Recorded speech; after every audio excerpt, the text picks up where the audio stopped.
எங்கிருந்து நீ வந்தாயோ கோடீஸ்வரா, எங்கள் நெஞ்சினில் நிறைந்து நின்றாயே கோடீஸ்வரா. நிதம் எங்கள் நினைவுகள் உந்தன் அருளலையில் சங்கமம் கோடீஸ்வரா. இது எங்கள் ஆன்ம கீதம் அன்பே கோடீஸ்வரா.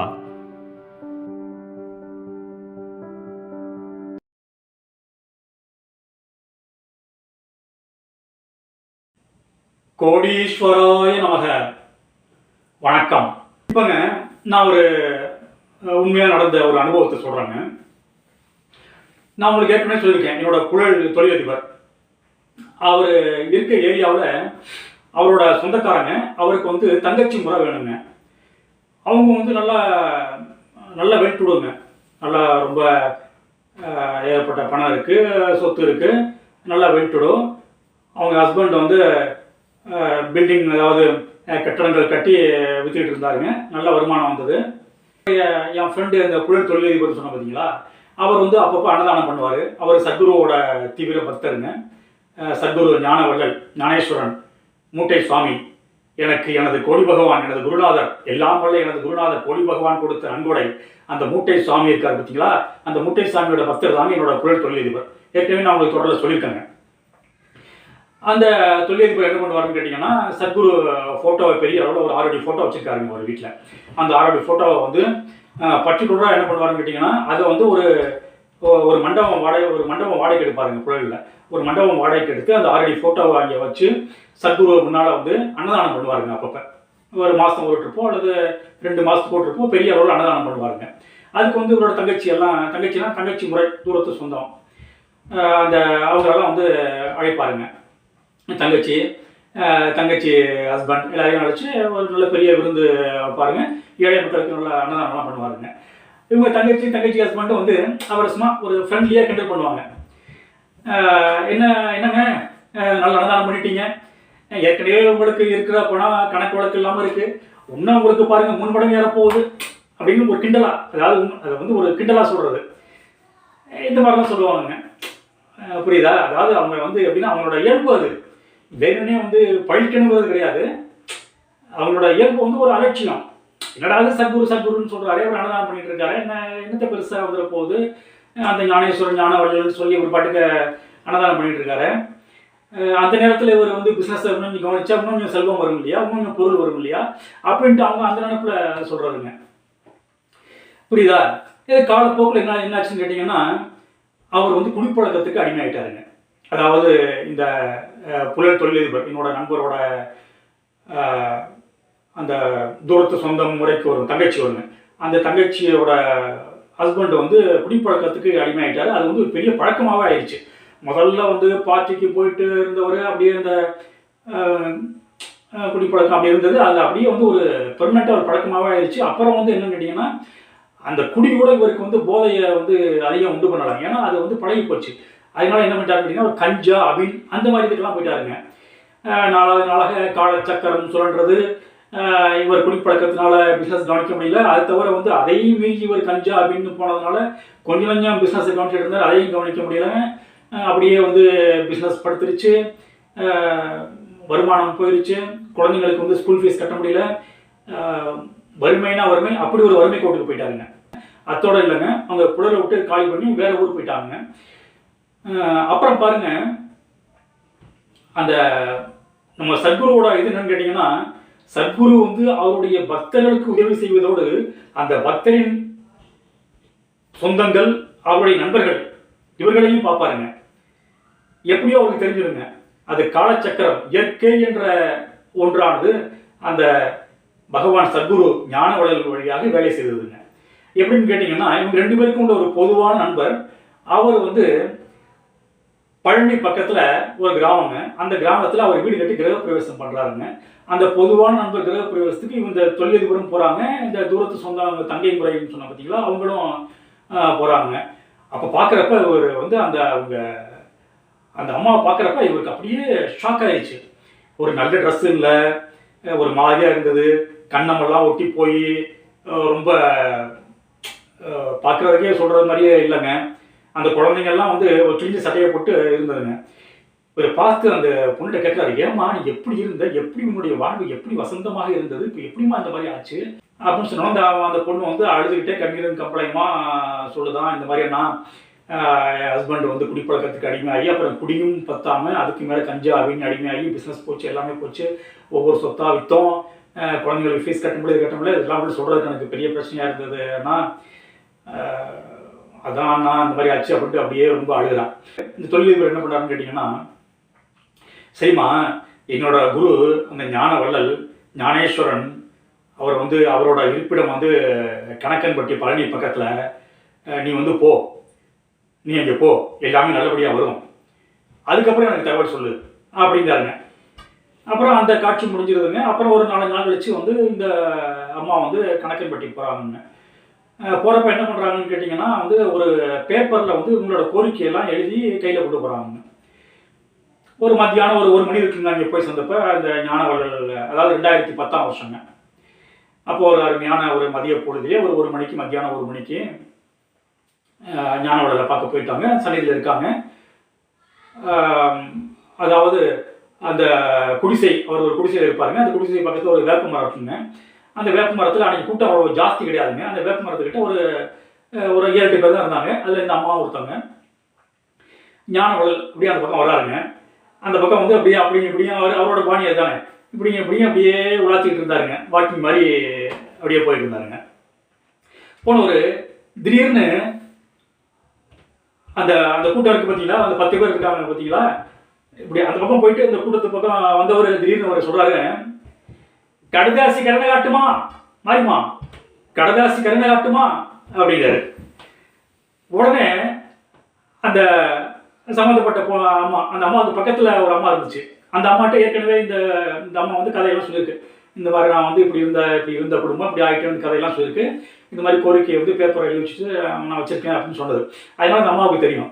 அந்த அம்மா வந்து இந்த அம்மாவை பார்த்து சொல்லுது, என்னம்மா உங்களை தான் சொல்கிறாருன்னு நினைக்கிறேன், கடதாசி கருணை காட்டுமான்னு கேட்குறாரு. நீங்கள் கடதாசி கோரிக்கை எழுதி கையில் வச்சுருக்கீங்கல்ல, அந்த கடதாசி வந்து கருணை காட்டுமான்னு கேட்குறாரு அப்படின்னு இந்த அம்மாவுக்கு ஆச்சரியம்.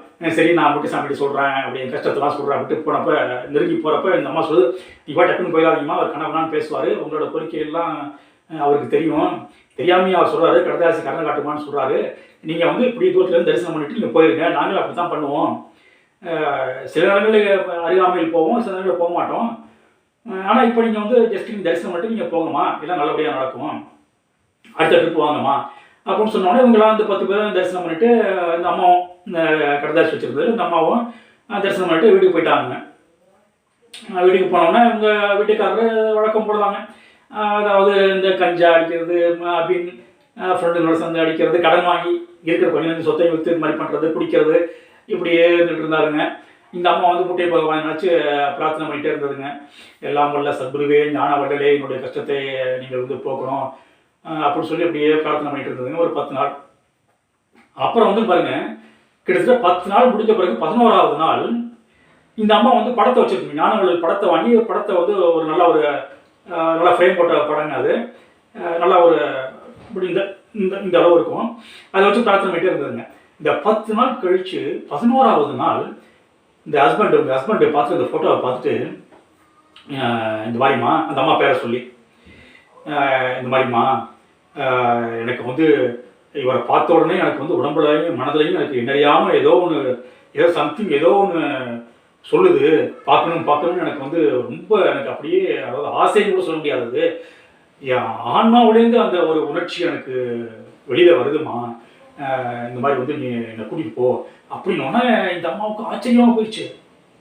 ஆகா என்னடா அது, கடவுள் மேலே நம்பிக்கை இல்லாத ஒரு கடவுள் மேலே கூட இல்லை, ஒரு சாதாரணமாக வந்து ஒரு ஜஸ்ட் ஒரு சின்ன ஒரு பிள்ளையார் ஃபோட்டோ இருந்தால் கூட, ஒரு முருகர் ஃபோட்டோ இருந்தால் கூட இதெல்லாம் எதுக்கு நீ அவசியமாக வச்சுருக்கேன்னு சொல்லுவார். அப்படி சொல்கிறவர் ஒரு மனிதன் படத்தை வச்சுருக்கிறப்ப வந்து அந்த மனிதனை பார்த்து இவர் வந்து நான் பார்க்கணும்னு சொல்கிறாரு. இது பெரிய விஷயம் இல்லையா? இது இயற்கையாக நடந்த விஷயம் மாதிரி எனக்கு தெரியல, ஏதோ ஒரு தூண்டுதல் நடந்திருக்கு, அந்த ஞான வள்ளல் அந்த ஞானேஸ்வரன் தான் தூண்டிருக்காரு இந்த அம்மாவை தெரிஞ்சிச்சுங்க. உடனே மறுநாளே இந்த அம்மா வந்து அவங்க புருஷனை கூட்டிகிட்டு கணக்கன்பட்டி வந்துருச்சுங்க. புழல்லேருந்து கிளம்புற புறப்பட்டு இது வந்துருச்சுங்க. ட்ரெயின்லேயே அதுலேயே வந்து ஒரு எர்லியராக ஒரு ட்ரெயின் புறப்படுங்க. ட்ரெயினில் புறப்பட்டு கிட்டத்தட்ட ஈவினிங்கோ நைட்டோ ஒரு 7 மணிக்கு இருக்க மாதிரி, ஈவினிங் ஒரு 7 மணிக்கு இருக்க மாதிரி சன்னதிக்கு வந்துட்டாங்க, 2 பேரும் வந்துட்டாங்க. வந்த உடனே அன்னைக்கும் சுமாரான கூட்டம் தான். முதல்ல வந்து ஒரு 10-15 பேர் இருந்தாங்க ஃபர்ஸ்ட் இந்த அம்மா தரிசனத்தில். இப்போ அடுத்த தரிசனத்தில் கொஞ்சம் கூடுதலான கூட்டம், ஒரு 20 பேர் இருந்திருப்பாங்க, அவ்வளோதான். ஒரு 7 மணி இருக்கும், மாலை பொழுது ஒரு 7 மணி இருக்கும். அதாவது இருட்டியும் இருட்டாமல் இருக்க மாதிரி அப்படியே அந்த மாதிரி ஒரு சுச்சுவேஷன் அது. அப்போ வந்து முட்டைசாமி வழக்கம் போல வாழ்த்திட்டு இருந்தவர் திடீர்னு என்ன பண்ணுறாரு, பக்கத்தில் ஒருத்தர் தான், ஒரு 30 வயசு ஒரு பையன். அவனை கூப்பிட்டு, ஏய் சாமி இங்கே வாடா அப்படின்னு கூப்பிட்டாரு. அவனை கூப்பிட்டு, டேய் ஒரு சோடா வாங்கிட்டு வரியாடா அப்படின்னாரு. அந்த கூடியிருந்த மக்களுக்கு ஒன்றும் புரியல. என்னடா அது சாமி திடீர்னு கூப்பிட்டு சோடா வாங்கிட்டு வாங்குறாரு, அதுவும் ஒரு சோடா வாங்கிட்டு வர சொல்றாரு அப்படின்னு அவங்களுக்கு ஒன்றும் புரியலைங்க. அந்த பையன் சரி சாமிட்டு போய் பக்கத்தில் போய் அந்த அந்த மெயின் ரோடு போய் ஒரு சோடா வாங்கிட்டு வந்து கொடுக்குறான்.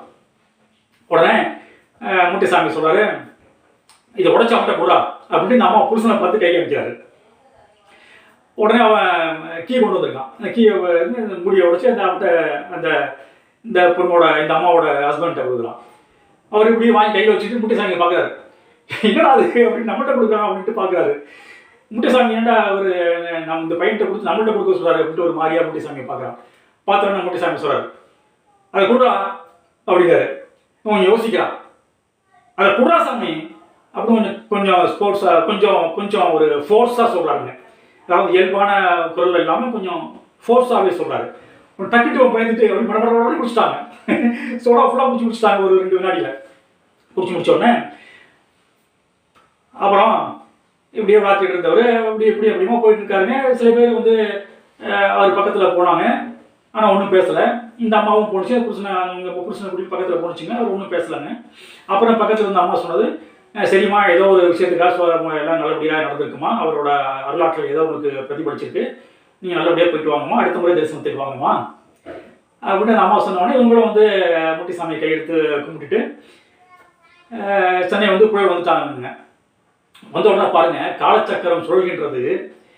இவர் என்ன பண்ண ஆரம்பிச்சாரு, சோடா அடிக்கடி குடிக்க ஆரம்பிச்சாருங்க. அந்த ட்ரிங்கை விட்டுட்டாரு, கஞ்சா அப்படின்னு விட்டுட்டாருங்க. சோடா குடிக்க ஆரம்பிச்சாருங்க.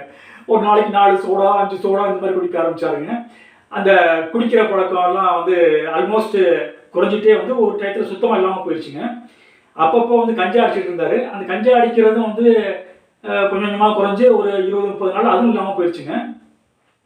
அப்புறம் சோடா குடிக்கிற பழக்கம் வந்து அதுவும் கொஞ்சமாக குறைஞ்சது. காலச்சக்கரத்தில் வந்து காலச்சக்கரம் சொல்கிறதுல இவரோட சோடா குடிக்கிற பழக்கமும் முதல்ல ஒரு நாளைக்கு 4-5 சோடா குடிச்சிட்டு இருந்தாரு. அப்புறம் 3 சோடா, அப்புறம் 2 சோடா, அதுக்கப்புறம் 1 சோடா, அதுக்கப்புறம் 1 சோடாவும் இல்லைங்க. இப்படியே ஆயிடுச்சுங்க. ஒரு 2 மாதம் ஆயிடுச்சுங்க. இந்த உங்க ஒய்ஃபுக்கு, இந்த அம்மாவுக்கு வியப்பின் உச்சிக்கே போயிட்டாங்க. என்னடா அது, வருஷக்கணக்கா வந்து இவர் வந்து குடிக்கு அடிமையாக இருந்தாரு, கஞ்சாவுக்கு அடிமையாக இருந்தாரு, அபினுக்கு அடிமையாக இருந்தாரு. இப்போ என்னடானா காலம்புரை எந்திரிச்சோன்னா முட்டைசாமி படத்துக்கு முன்னால் கும்பிட்டுட்டு சோடா குடிக்காரு. அப்புறம் சோடாவையும் விட்டுட்டாரு. கஞ்சா இல்லை, அபின் இல்லை, ட்ரிங்க் இல்லை, எல்லாமே இல்லையே, என்னடா அது ஆளே மாறி போயிட்டாரு அப்படின்னு இந்த அம்மாவுக்கு ரொம்ப ஆச்சரியமாக போயிடுச்சுங்க. காலச்சக்கரம் சுழல என்னாச்சுன்னு கேட்டிங்கன்னா, இவரோட பழைய ஃப்ரெண்டு ஒருத்தருங்க, அதாவது ஒரு 5-6 வருஷங்களாக விட்ட பழகிட்டு இருந்தவர் டச் விட்டு போச்சுங்க. அவர் வராருங்க. இவர் அட்ரஸை கண்டுபிடிச்சி இவரை பார்க்கறதுக்கு ஒரு வீட்டுக்கு வராருங்க. வந்து இவர்கிட்ட சொல்கிறாரு, இவர் ஏற்கனவே ரியல் எஸ்டேட் அந்த லைனில் இருந்தவர் இல்லையா, அதனால இவர்கிட்ட வந்து இந்த மாதிரிப்பா நான் வந்து ஒரு இண்டஸ்ட்ரி ஒன்று ஆரம்பிக்கலான்னு இருக்கேன், எனக்கு வந்து அதுக்கு ஒரு பெரிய இடம் தேவைப்படுது, நீ ஏதாவது உன்னோட செல்வாக்கில் உனக்கு ஏற்கனவே தெரிஞ்சவங்க ஏதாவது அந்த மாதிரி ஒரு கான்டாக்டில் இடம் இருந்தால் நீ சொல்லுப்பா, நான் உனக்கு நல்லபடியாக பண்ணுறேன் அப்படின்னோடனே இவருக்கு வந்து ஏற்கனவே உள்ள கான்டாக்டில் ஒரு பெரிய ஏக்கரா கணக்கில் ஒரு இடம் வந்து இவருக்கு வந்து இவருக்கு சம்மந்தப்பட்ட வகையில் இவருக்கு வந்து அந்த ஞாபகம் வருதுங்க. இந்த மாதிரி அவர் வச்சுருந்தார்ல, இவர் பெரிய இத்தனை ஏக்கர் வச்சுருந்தார்லங்க, இத்தனை ஏக்கர் வச்சுருந்தார்ல, அந்த இடத்த பற்றி நம்ம இவருக்கு சொன்னால் என்ன சொல்லிட்டு இவர் நம்ம கூட்டிகிட்டு போனால் என்னன்னு சொன்னோன்னே இவர் அந்த இடத்த பற்றி சொல்கிறாருங்க. சொன்னோன்னே 2 பேரும் போய் பார்த்து அந்த சம்மந்தப்பட்டவர்கிட்ட போய் அந்த இடத்த பற்றி பேசுகிறாங்க. அவர் அந்த இடத்த சும்மா தான் போட்டு வச்சிருக்காரு. ஏன்னா அவர் வந்து யூஎஸ்ஏல இருக்காருங்க. அவர் வந்து இங்கே தொழில் பண்ணுற ஐடியாலும் கிடையாது. அவர் யூஎஸ்ஏல பெரிய ஐடி இண்டஸ்ட்ரியில் ஒரு பெரிய ஆளுங்க அவர். அதனால் யூஎஸ்ஏ சிட்டிசன் ஆகிட்டாருங்க. முதல்ல க்ரீன் கார்டு வந்தது, அப்புறம் சிட்டிசன்ஷிப்பே வந்துருச்சுங்க. அவருக்கு பெரிய இதாகிட்டாங்க. அதனால் இந்தியா ஒரு ஐடியாவே கிடையாதுங்க அவருக்கு. அவருக்கு வந்து அந்த சொத்தை வந்து எதை வரவழைக்கு விற்றா போகுதுங்கிற ஐடியாவில் இருந்தார். அந்த சமயத்தில் பாருங்கள் முட்டையை போய் வாழ்ந்து கட்டுறதுனால இப்படி ஒரு காட்சி ஏற்படுதுங்க. அவர் வந்து அந்த இடத்த நான் தாராளமாக நான் விற்கிறேன். அப்போ அவர் யூஎஸ்ஏலேருந்து அவர் ஒரு வேலையாக இப்போ இங்கே வந்திருந்தாருங்க, குழலுக்கு வந்திருந்தாரு. அதனால இவர் ஈஸியாக அவங்கெல்லாம் போய் பார்த்துட்டாங்க. போய் பார்த்தோன்னா அவர் விற்கிறதுக்கு ரெடியாக இருந்தாருங்க. அதுவும் விலையும் வந்து குறைச்ச விலைக்கு அவர் ஒத்துக்கிட்டாருங்க. உடனே இந்த குடிகார ஆள் இருக்கார் பார்த்தீங்களா, அதாவது இப்போ திருந்தின ஆள் இருக்கார் பார்த்தீங்களா, அவர் சொன்ன உடனே ஒரு டக்குட்டு அடுத்த முன்னாடி யோசிக்காமல் சரிப்பா நான் இந்த விலைக்கு தரேன் அப்படின்னு சொன்ன உடனே அந்த குடிகாரோட ஃப்ரெண்டு அந்த இண்டஸ்ட்ரி வைக்கிறவர் அந்த இடத்த வாங்கி அந்த இண்டஸ்ட்ரியை வச்சு நல்லா அவர் பெரிய லெவலில் வந்துட்டாருங்க. இவர் வந்து அந்த இடத்த வாங்கி கொடுத்தனால இவருக்கு ஒரு புரோக்கரேஜ் மாதிரி கொடுத்தாருங்க. அது புரோக்கரேஜ்னா சாதாரண புரோக்கரேஜுங்க, சாதாரண புரோக்கரேஜ் இல்லைங்க, அது பெரிய அளவில் புரோக்கரேஜ் தொகைங்க. அதாவது சாதாரண புரோக்கரேஜ்னா என்ன, உங்களுக்கு வந்து ஒரு 50,000 60,000 இந்த மாதிரி கிடைக்குங்க. ஆனால் அது வந்து கிட்டத்தட்ட அவருக்கு வந்து புரோக்கரேஜ் மட்டும் ஒரு 40 லட்சம் ரூபா கிடைச்சதுங்க அந்த டயத்தில், வெறும் புரோக்கரேஜ் மட்டும். அப்போ அந்த இடத்தோட வேல்யூ எவ்வளோ இருக்குன்னு பார்த்துக்குங்க, புரியுதா? புரோக்கரேஜ் மட்டும் 40 லட்சம் ரூபா அவருக்கு கிடைச்சதுங்க. அதை வச்சு இவர் வந்து மறுபடியும் இவரோட இதை ஆரம்பிச்சாருங்க. இவர் அந்த கன்ஸ்ட்ரக்ஷன் லைனில் மறுபடியும் போனாருங்க. அப்படியே கொஞ்சம் கொஞ்சமாக போய் அந்த காலச்சக்கரத்தின் சுழற்சியிலே இவருக்கு வந்து அந்த இழந்த சொத்துக்களும் அந்த இழந்த அந்த கெட்ட பேரும் திருப்பி இவருக்கு வந்து ரெக்கவர் ஆகி இவர் வந்து இன்று மறுபடியும் இவர் புழலுக்கே வந்து செட்டில் ஆகி அவருடைய வாழ்க்கை ஆன்மீகத்தின் சொர்க்கமாகவும் பொருளாதாரத்தின் சொர்க்கமாகவும் மாறிப்போய்விட்டது. மீண்டும் அற்புதங்களில் சந்திப்போம். ஆத்ம நன்றி.